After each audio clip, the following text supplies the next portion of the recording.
Our own hearts condemn us if we perceive something in our lives that isn't consistent with life.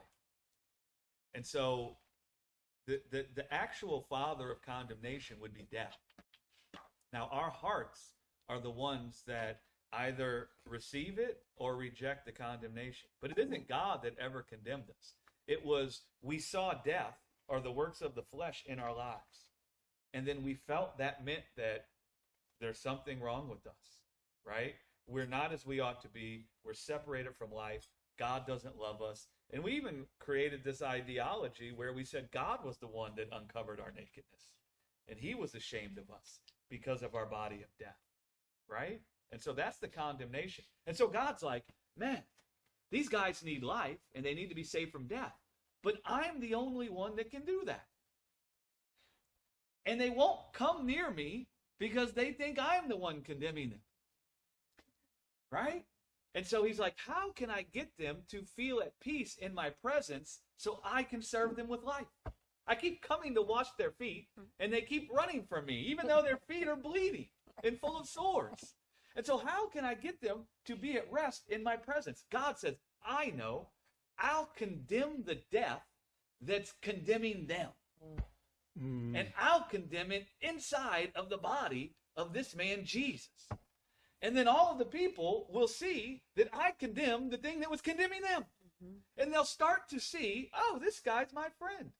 You ever notice how if something's against you and tearing you down and speaking against you and slandering you and harming your life, if somebody comes alongside of you and is like, what the hell are they doing? You're like, yeah, what the hell? And all of a sudden you feel like you have a friend. They understand. They feel your pain. They see that that thing is against you.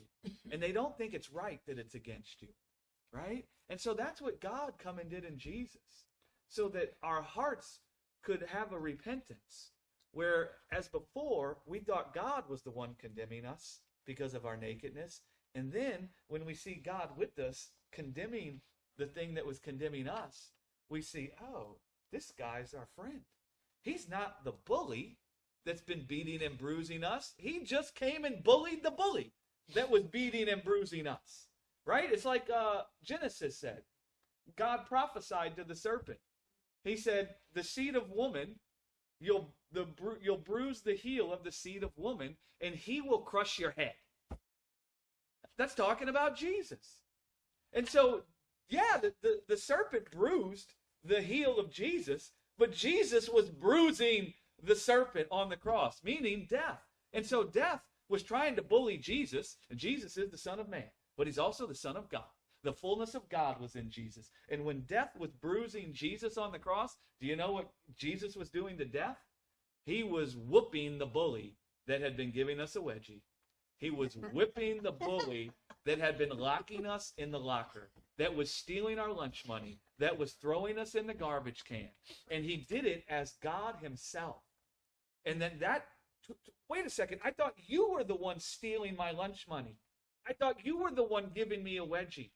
I mean, I saw my nakedness. I saw the fruit of death in my life, and I thought for sure that you were the one punishing me and condemning me. And now you're standing with me, and you beat up the bully? Oh, man. And you start getting a revelation of what it means that God's Father